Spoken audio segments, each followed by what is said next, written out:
ಪ್ರಭಾವತಿಗೆ ದರ್ಶನ ಕೊಟ್ಟು ಈ ಪ್ರಲಾಪವನ್ನು ಕಡಿಮಾಡಲಾರೆಯ. ಈಗ ನೀನು ಎಲ್ಲಿರುವೆ? ಅಯ್ಯೋ, ನಮಗೆ ಇಂಥ ಯೋಗ ಬರುವುದೆಂದು ನಾನು ಸ್ವಪ್ನದಲ್ಲೂ ತಿಳಿದಿರಲಿಲ್ಲ. ಆ ಕುದುರೆ ವ್ಯಾಪಾರಿ ಎಲ್ಲಿದ್ದ ಬಂದನು, ಆ ಸುಡುಗಾಡ ಕುದುರೆಯನ್ನು ಎಲ್ಲಿದ್ದ ತಂದನು. ಅವನು ನಮಗೆ ಕೆಡಕನ್ನು ಮಾಡಬೇಕೆಂದು ಉದ್ದೇಶ ಪಟ್ಟು ಬಂದಿದ್ದಾನೆ ಎಂದು ಕಾಣಿಲ್ಲ. ಎಂದಿಗೆ ನಾನು ನಿನ್ನ ಸುಂದರ ಸಂದೇಶ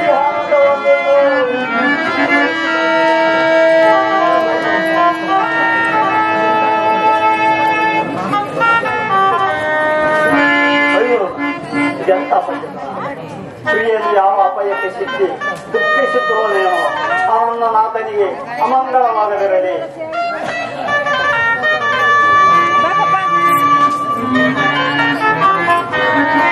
ಏನು ಮಾಡಲಿ? ಯಾರಲ್ಲಿ ನಮ್ಮ ಅರಮನೆಯ ಪುರೋಹಿತರಾದ ಶಂಕರ ಶಾಸ್ತ್ರಿಗಳನ್ನು ಕರೆದುಕೊಂಡು ಬಾ.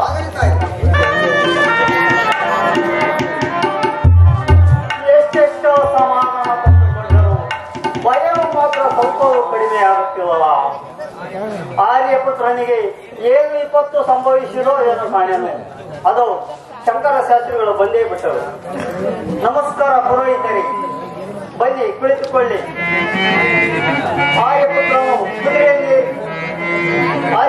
ಕುದುರೆಯನ್ನೇರಿ ಈವರೆಗೂ ಹಿಂದಿರುಗಿ ಬರಲಿಲ್ಲ.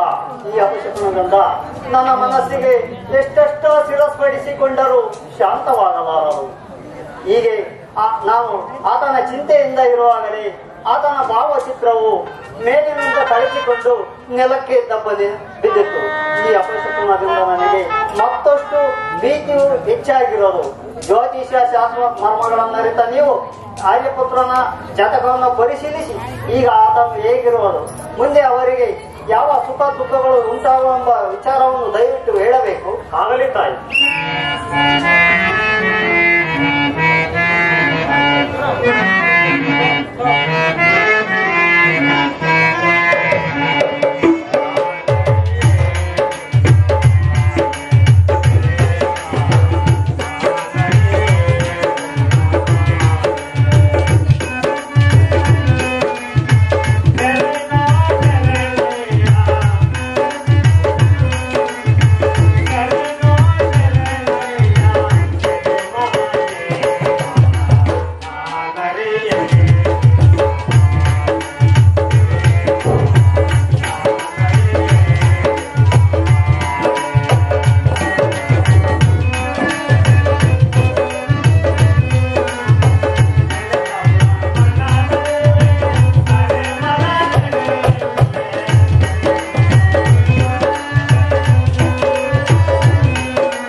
ಹಾರಿದ್ದಾರೆಯೂ ಪ್ರಶಸ್ತವಾಗಿದೆ ಎಂದು ನಾನು ಮೊದಲೇ ವಿಜ್ಞಾಪಿಸಿಕೊಂಡರು.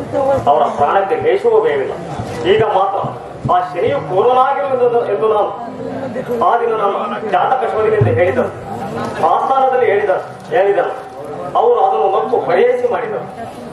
ಆ ಶನಿಯನ್ನು ಹಲ್ಪೀಕರಿಸಿ ತಾವು ಮಹಾಶಕ್ತಿಯಂತಲೂ ವಿಜೃಂಭಿಸಿದರು. ಆದ ಕಾರಣ ಅಶರೀರವಾಣಿಯ ಮೂಲಕ ಆ ಶನೇಶ್ವರನಿಗೆ ಅವರ ಕಷ್ಟವನ್ನು ಕೊಟ್ಟು ಎಚ್ಚರಿಕೆ ಹೇಳಿದರು. ಅದನ್ನು ಅವರು ಲೆಕ್ಕಿಸಿಲ್ಲ. ವಿವೇಕವಾಗಿ ಮಾತನಾಡಿದ ವರಲಕ್ಷ್ಮಿ ಮಂತ್ರಿಯನ್ನು ಮುಖಂಬರು ಹೀಯಾಳಿಸಿದರು. ಆದ ಕಾರಣ ಆ ಶನೇಶ್ವರನ ಅವರಿಗೆ ಕಷ್ಟವನ್ನು ಕೊಟ್ಟು ಅವರ ಹತ್ತಾಂಗಿರಿಯಾದ ತಮಗೂ ತಾಪನ್ನುಂಟು ಮಾಡಿರುವ ತಾಯಿ ಈಗ ಅವರಿಗೆ ಜ್ಞಾನೋದಯವಾಗಿರುವ ಕಾರಣ ಆ ಶನೇಶ್ವರ ದೇವನಿದ್ದರು ಕ್ಷಿಪ್ರದಲ್ಲಿ ಅವರಿಗೆ ಸುಖವಾಗಿ ಬರುವ. ಅದಕ್ಕಾಗಿ ತಾವು ಚಿಂತಿಸದೆ ಆ ಶನೇಶ್ವರ ದೇವರನ್ನು ಆರಾಧಿಸಿ ಪ್ರಾರ್ಥಿಸುತ್ತೀರಿ. ಗ್ರಹಚಾರ ಫಲವನ್ನು ಬೀರಲು ಯಾರಿಗೂ ಸಾಧ್ಯವಿಲ್ಲ. ಆ ಶನೇಶ್ವರ ದೇವರಿಗೆ ಪ್ರಿಯತಾನ್ಯವಾದ ತಿಲತಾನ್ಯವನ್ನು ನೀವು ನಿತ್ಯವೂ ನೀವಿಂದ ಪೂಜಿಸಿ ದಕ್ಷಿಣ ಸಹಿತವಾಗಿ ಒಬ್ಬ ಪುರೋಹಿತರಿಗೆ ದಾನ ಮಾಡುತ್ತೀರಿ. ಇನ್ನೊಂದು ವಾರಗಳಲ್ಲಿ ಮಹಾರಾಜರು ಸುಖವಾಗಿ ಹಿಂದಿರುಗಿ ಬರುವ ತಾಯಿ. ಆಗಲೇ ಪುರೋಹಿತರೆ, ನೀವು ಹೇಳಿದಂತೆ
ಹೆಂಡತಿಯ ಮಾತನ್ನು ಕೇಳಿ ಹಳಿಯನೆಂಬ ಕನಿಕರವಿಲ್ಲದೆ ತನ್ನ ಕಾಂತನ ಮೇಲೆ ರಾಜನೊಡನೆ ದೂರನ್ನು ಹೇಳಿ ಆತನ ಕೈಗಳನ್ನು ಕತ್ತರಿಸುವಂತೆ ಕಠೋರವಾದ ಶಿಕ್ಷೆ ಮಾಡಿರ್ತಾರೆ. ನನ್ನನ್ನು ಇಂತಹ ಅಂತ್ಯವಿಲ್ಲದ ದುಃಖಕ್ಕೆ ಗುರಿ ಮಾಡಿದರಲ್ಲ. ಇಲ್ಲೇ ಗ್ರಹ ಶ್ರೇಷ್ಠನಾದ ಶಿವೇಶ್ವರ ದೇವ, ನನ್ನ ಕಾಂತನಿಗೆ ಕುಶಲವನ್ನುಂಟು ಮಾಡು. ಸೂರಸೇನ ರಾಜನಿಗೂ ಆತನ ಮೇಲೆ ಕೃಪೆಯನ್ನುಂಟಾಗುವುದು. ನಾನು ನಿನ್ನನ್ನೇ ನಿತ್ಯವು ನಿನ್ನನ್ನೇ ಆರಾಧಿ. ನನ್ನ ವಿಷಯದಲ್ಲಿ ಸಂಪೂರ್ಣ ವ್ಯತ್ಯಾಸವನ್ನು ಹೊಂದಿತು. ಅವನಿಗಾಗಿ ನನ್ನನ್ನು ಪ್ರಾರ್ಥಿಸುತ್ತಿದ್ದ ಶೀಲವತಿ ಪ್ರಭಾವತಿಯ ಜೊತೆಗೆ ಈಗ ಲೋಲಾಕ್ಷಿಯು ಸೇರಿದಳು. ವಿಕ್ರಮನು ಸೇರಿ ನಾಲ್ವರು ನಿತ್ಯವೂ ನನ್ನನ್ನು ಆರಾಧಿಸುತ್ತಾ ಬೇಡುತ್ತಿರುವರು. ಪ್ರಭಾವತಿ ಲೋಲಾಕ್ಷಿಯರಂತೂ ತಮ್ಮ ಪತಿಗೆ ಕುಶಲವನ್ನುಂಟು ಮಾಡಬೇಕೆಂದು ಬೇಡುತ್ತಿರುವರಾದರು. ಶೀಲವತಿಯು ಮಾತ್ರ ವಿಕ್ರಮನ ಮೇಲೆ ತನಗಿರುವ ಭಕ್ತಿಯಿಂದಲೂ ಭೂತ ದಯೆಯಿಂದಲೂ ಮತ್ತು ನಾನು ಸರ್ವಶ್ರೇಷ್ಠನೆಂಬ ಗೌರವದಿಂದಲೂ ನನ್ನನ್ನು ವಿಶೇಷವಾಗಿ ಆರಾಧಿಸುತ್ತಿರುವಳು. ಆದ ಕಾರಣ ವಿಕ್ರಮರಾಜನು ಅವಳ ಪ್ರಾರ್ಥನೆಯನ್ನು ನೆನೆಸಿಕೊಡಬೇಕು. ವಿಕ್ರಮರಾಜನು ಸುಖದಿಂದಿದ್ದರೆ ಅವರಿಂದ ಸಾವಿರಾರು ಪ್ರಜೆಗಳು ಪ್ರಾಣಿಗಳು ಸುಖಪಡುವರು. ಆದ ಕಾರಣ ಅವನಿಗೆ ಬುದ್ಧಿ ಬಂದು ನನ್ನಲ್ಲಿ ಗೌರವವು ಜ್ಯೋತಿಷ್ ಶಾಸ್ತ್ರದಲ್ಲಿ ನಂಬಿಕೆಯನ್ನು ಹುಟ್ಟಿಸಬೇಕೆಂಬುದೇ ನನ್ನ ಉದ್ದೇಶವಲ್ಲದೆ ಅವನನ್ನು ಕೆಡಿಸಬೇಕೆಂಬುದಲ್ಲ. ಆದ ಕಾರಣ ಅವನ ಗಾನ ಪ್ರಭಾವದಿಂದ ಯಾವ ರಾಗವಾಡಿದರೂ ಲಕ್ಷೋಪಲಕ್ಷ ದೀಪಗಳು ಹತ್ತಿಕೊಂಡು ಬೆಳಗುವಂತೆ ವರವನ್ನು ಅನುಗ್ರಹಿಸಿರುವನು. ಇನ್ನು ಮುಂದೆ ಎಲ್ಲಾ ವಿಚಾರಗಳು ಅವನಿಗೆ ಅನುಕೂಲವಾಗಿಯೇ ಪರಿಣಮಿಸುವಂತೆ ಮಾಡುವುದು.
ನನಗೆ ಬಾಲ್ಯದಿಂದಲೂ ಸಂಗೀತವೆಂದರೆ ಬಹಳ ಪ್ರೀತಿಯಾದದ್ದು. ಅದಕ್ಕೆ ತಕ್ಕಂತೆ ನನ್ನ ತಂದೆಯವರು ಚಿಕ್ಕಂದಿನಿಂದಲೇ ಮಹಾವಿದ್ಯಾವಂತರುಗಳಿಂದ ಸಂಗೀತ ಪಾಠವನ್ನು ಹೇಳಿಸಿ ನನ್ನನ್ನು ಗಾನವಿದ್ಯೆ ವಿಶಾರದಾಗಿ ಮಾಡಿದವರು.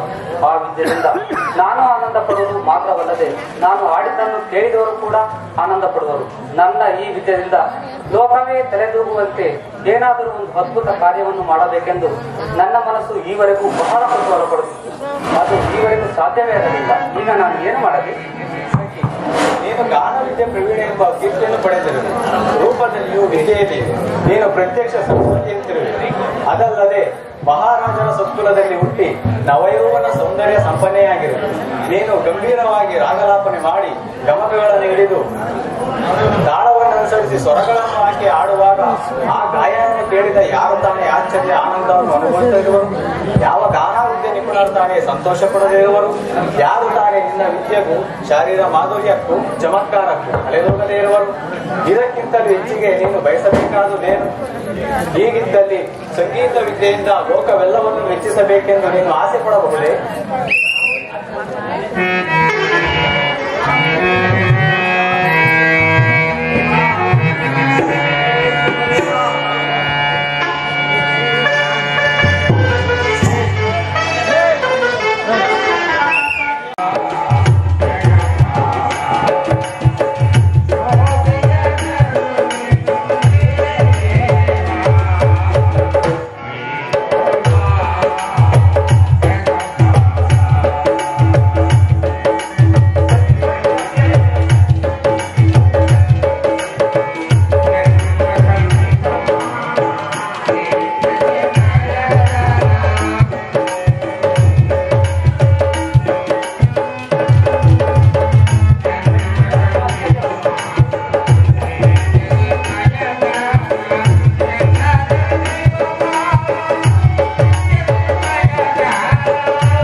ಈ ಮಧುರ ಗಾನವು ಆರಂಭವಾದ ಕೂಡಲೇ ಈ ದೀಪಗಳೆಲ್ಲವೂ ಏಕಕಾಲ ತಾವಾಗಿ ಎತ್ತಿಕೊಂಡು ನಮ್ಮ ನಗರವೆಲ್ಲವೂ ಈಗಲೇ ಅಗಲಿನಂತೆ ಬೆಳಕು ಹಾಗೆ ಮಾಡಿರುವುದು. ಆ ಗಾನವನ್ನು ಆಡಿದವನೇ ಅವನೆಂತ ಮಹಾನ್ ಪುರುಷನು. ಇದು ಪುರುಷನ ಗಾನದ ಧ್ವನಿಯಂತೆ ತಿಳಿಯುವುದು. ಆ ಗಾಯಕನು ಪುರುಷನಾದರೆ ಯಾವನೋ ಗಂಧರ್ವನೇ ಭೂಲೋಕಕ್ಕೆ ಇಳಿದು ಬಂದು ಹೀಗೆ ಆಡುತ್ತಿರುವೆ. ಗಾನವು ವೇಳೆ ಮಧುರವಾಗಿ ಆಡಿದರು. ಅದರ ಮಹಿಮೆಯಿಂದ ಲಕ್ಷಾಂತರ ದೀಪಗಳು ಏಕಕಾಲ ತಾವಾಗಿ ಎತ್ತಿಕೊಂಡು ಲೋಕವೆಲ್ಲ ಬೆಳಕಾಗುವಂತೆ ಮಾಡಿರುವುದು. ಈ ಅದ್ಭುತ ಶಕ್ತಿಯು ಆತನಿಗೆ ದೈವದತ್ತವಾಗಿ ಬಂದಿರಬೇಕಲ್ಲದೆ ಅದು ಪಾಂಡಿತ್ಯದಿಂದ ಬಂದ ಶಕ್ತಿ ಅಲ್ಲ.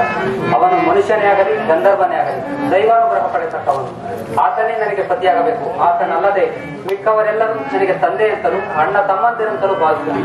ಆದ ಕಾರಣ ಆ ಮಹಾನುಭಾವನು ಯಾರೆಂಬುದನ್ನು ತಿಳಿದು ನಾನು ನನ್ನ ಸಂಕಲ್ಪವನ್ನು ನೆರವೇರಿಸಿಕೊಳ್ಳುತ್ತೇನೆ.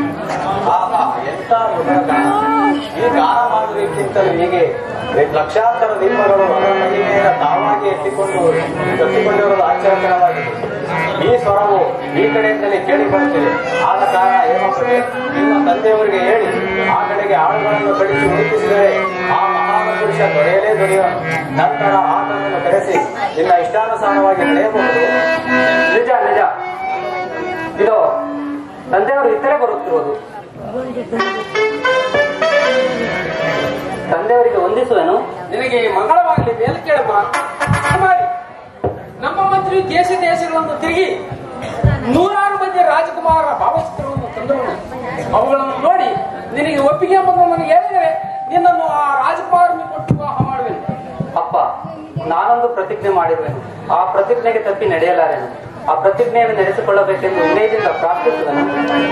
ಸುಭದ್ರೆ, ನಾನು ನಿನ್ನ ಪ್ರತಿಜ್ಞೆಯನ್ನು ನಡೆಸಿಕೊಡುತ್ತೇನೆ. ಹೇಳು, ನಡೆಸಿಕೊಡುವೇನು. ಅಪ್ಪ, ಈ ನಿನ್ನ ವಾಗ್ದಾನವು ಪ್ರಮಾಣವಲ್ಲವೇ? ಸಂದೇಹವೇನು? ನಾನು ಆಡಿದ ಮಾತು ಎಂದಿಗೂ ತಪ್ಪತಕ್ಕವನಲ್ಲ. ಕೇಳು, ನೀನು ನನಗೆ ಬಾಲ್ಯದಿಂದಲೂ ಸಂಗೀತ ಪಾಠವನ್ನು ಒಳ್ಳೆಯ ವಿದ್ವಾಂಸರಿಂದಲೇ ಹೇಳಿಸಿ ನನ್ನನ್ನು ಗಾನವಿದ್ಯೆ ನಿಪುಣೆಯಾಗಿ ಮಾಡಿರುವೆ ಅಲ್ಲ? ನಿಜ, ನನ್ನ ಉದ್ದೇಶವಾಗಿದ್ದು ಹಾಗೆ ಮಾಡಿದ್ದೇನೆ. ಅಕ್ಕ ನೋಡು, ನೀನು ಎಂದಾದರೂ ನಿನ್ನ ರಾಜ್ಯದಲ್ಲಿ ಇಷ್ಟೊಂದು ದೀಪಗಳನ್ನು ಹಚ್ಚಿದ್ದೀಯಾ? ಇಂತಹ ಮಧುರ ಗಾನವು ಎಂದಾದರೂ ಕೇಳಿದ್ದೀಯಾ? ಇಲ್ಲ ಇಲ್ಲ, ಇಷ್ಟೊಂದು ದೀಪಗಳನ್ನು ಹಚ್ಚಿರಲಿಲ್ಲ. ಇಂತಹ ಮಧುರಗಾನವನ್ನು ಕೇಳಿರಲೂ ಇಲ್ಲ. ಆ ಗಾನವು ಆರಂಭವಾದ ಕೂಡಲೇ ಈ ದೀಪಗಳೆಲ್ಲವೂ ಏಕಕಾಲ ತಾವಾಗಿ ಎತ್ತಿಕೊಂಡು ನಮ್ಮ ರಾಜ್ಯದಲ್ಲಿ ಈಗಲೇ ಅಗಲಿನಂತೆ ಬೆಳಕಾಗುವ ಹಾಗೆ ಮಾಡಿರುವುದು. ಯಾವನೋ ಮಹಾನ್ ಪುರುಷನು ಹೀಗೆ ರಾಗವನ್ನಾಡೋದ್ರಿಂದ ಈ ರೀತಿ ಬೆಳಕಾಗಿದೆ. ಇದು ಪುರುಷನ ಗಾನದ ಧ್ವನಿಯಂತೆ ತಿಳಿಯುವುದು. ಈ ಸಂಗೀತ ವಿದ್ಯಾದ ಮಹಾನ್ ಪುರುಷನೇ ನನಗೆ ತಕ್ಕ ಕಾಂತನೆಂದು ಮನಸ್ಸಿನಲ್ಲೇ ನಿಶ್ಚಯಿಸಿಕೊಂಡಿರುವುದು. ಈ ವಿಚಾರವನ್ನು ನನ್ನ ಆತ್ಮಸಖಿಯಾದ ಹೆಣ್ಣು ಹೇಳಿಬಿಟ್ಟುವೆನು. ಆದ ಕಾರಣ ಹೇಗಾದರೂ ಮಾಡಿ ಆ ಗಾಯಕ ಮಹಾನ್ ಪುರುಷನನ್ನು ಕರೆಯಿಸಿ ನನ್ನನ್ನು ಆ ಮಹಾನ್ಭಾವಿಗೆ ಕೊಟ್ಟು ವಿವಾಹ ಮಾಡಬೇಕೆಂದು ಬೇಡಿಕೊಳ್ಳುವೆನು. ಸರಿ, ಹಾಗಾದರೆ ನನ್ನ ಆಜ್ಞೆಯಿಂದ ನನ್ನ ಮಂತ್ರಿಯು ದೇಶಗಳನ್ನು ತಿರುಗಿ ಅಸ್ತ್ರ ಶಸ್ತ್ರ ಕಲಾದಿಗಳಲ್ಲಿ ಕುಶಲರಾದ ರಾಜಕುಮಾರರ ಭಾವಚಿತ್ರವನ್ನು ವ್ಯರ್ಥವಾಯಿತಲ್ಲ? ಹೌದಪ್ಪ, ಅದು ವ್ಯರ್ಥವೇ ಸರಿ. ನಾನು ಅವರಲ್ಲಿ ಒಬ್ಬಾತನನ್ನು ಹೊರಿಸಲಿಲ್ಲ. ಏತಕ್ಕೆಂದರೆ ಇವರೆಲ್ಲರೂ ನೀನು ಹೇಳಿದಂತೆ ಅಸ್ತ್ರ ಶಸ್ತ್ರ ರಣವಿದ್ಯಾ ಕುಶಲರಲ್ಲದೆ ಗಾನವಿದ್ಯೆ ನಿಪುಣನು ಇವರಲ್ಲಿ ಒಬ್ಬಾತನೂ ಇಲ್ಲ. ಮೊದಲೇ ನನ್ನ ಕಾಂತನು ಆ ಗಾನವನ್ನು ಆಡುತ್ತಿರುವ ಮಹಾನುಭಾವನೆಂದು ಮನಸ್ಸಿನಲ್ಲೇ ನಿಶ್ಚಯಿಸಿಕೊಂಡಿರುವೆನು. ಆದ ಕಾರಣ ಹೇಗಾದರೂ ಮಾಡಿ ಆ ಗಾಯಕ ಮಹಾನ್ ಪುರುಷನನ್ನು ಕರೆಯಿಸಿ ನನ್ನನ್ನು ಆ ಮಹಾನುಭಾವನಿಗೆ ಕೊಟ್ಟು ವಿವಾಹ ಮಾಡಬೇಕೆಂದು ಬೇಡಿಕೊಳ್ಳುವೆನು.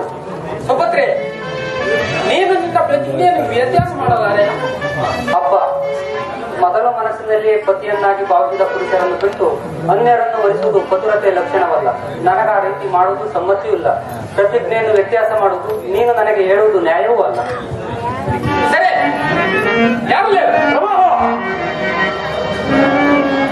ಆ ದೂರದಲ್ಲಿ